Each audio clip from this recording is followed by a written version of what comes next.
रतनपुर गांव के पास एक पुराना पुल था, काला पुल। गांव वाले कहते थे कि बारिश वाली रात इस पुल के आसपास मत जाना, क्योंकि वहां एक आदमी छाता लेकर खड़ा होता है, जिसमें बारिश की एक बूंद भी नहीं लगती। रेहान, एक ब्लॉगर, इस अफवाह को फेक समझता था।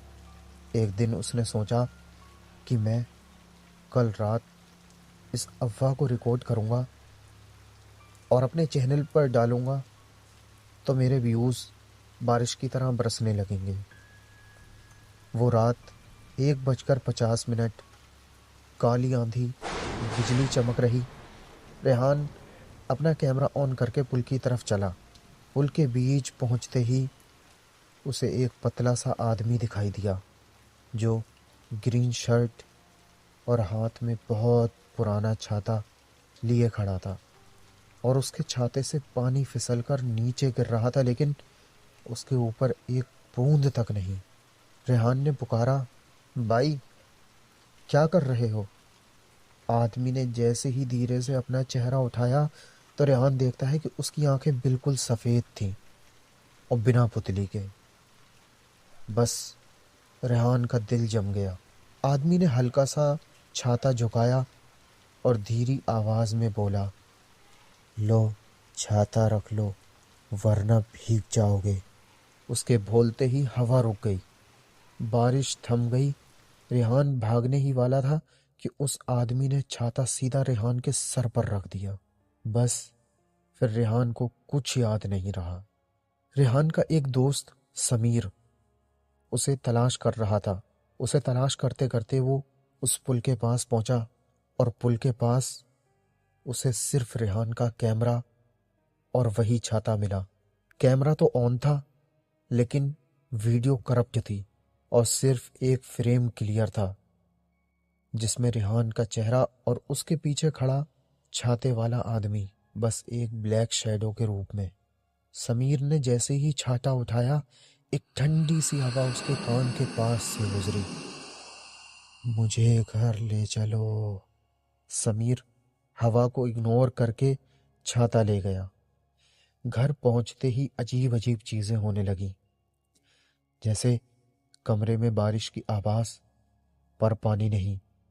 समीर जैसे ही सोता तो वो छाता खुद खड़ा मिलता, और उसे शीशे में उसकी पीठ के पीछे एक आदमी दिखने लगता। समीर को लगा शायद कि स्ट्रेस है, पर वो गलत था। वो एक गांव के पंडित के पास गया और उसने गांव के पंडित से जब पूछा, तो गांव के पंडित ने उसे सच बताया। बेटा, 10 साल पहले एक आदमी बारिश में पुल पर खड़ा था। उसका नाम राघव था। किसी ने ट्रक से धक्का मार दिया और वो अमरेला पकड़े ही गिर गया।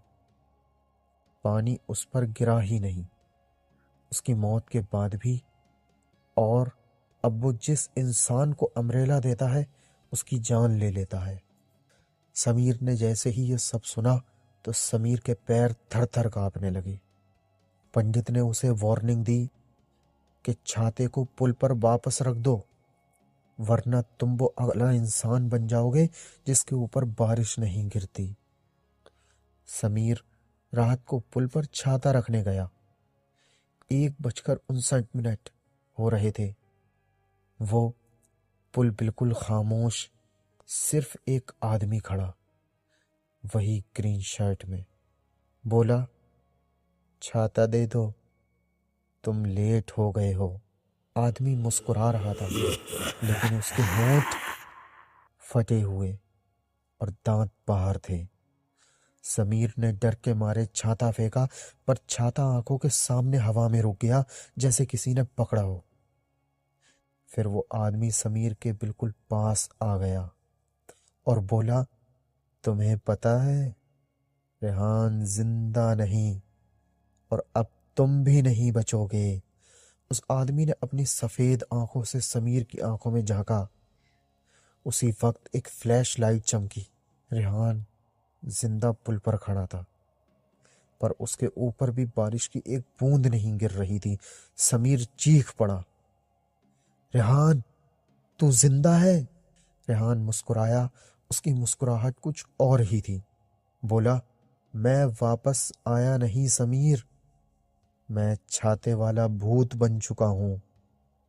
राघव का भूत पीछे खड़ा था और धीरे से रेहान को छाता सौंप दिया। राघव बोला, अब तुम्हारी बारी है रेहान, अब तुम्हारी बारी है, मैं जा रहा हूं। राघव हवा में गायब हो गया और रेहान ने छाता घुमाया और समीर की तरफ बढ़ा और बोला, चिंता मत कर, तुम भी ज्यादा नहीं भीगोगे। अगली सुबह गांव वालों को पुल के पास एक छाता पड़ा मिला, बिल्कुल सूखा। उसके नीचे शमीर की लाश थी और सीसीटीवी में एक दूसरा आदमी दिखाई दिया, ग्रीन शर्ट में, जो रेहान था और जो बारिश में भी एक बूंद तक नहीं भीग रहा था।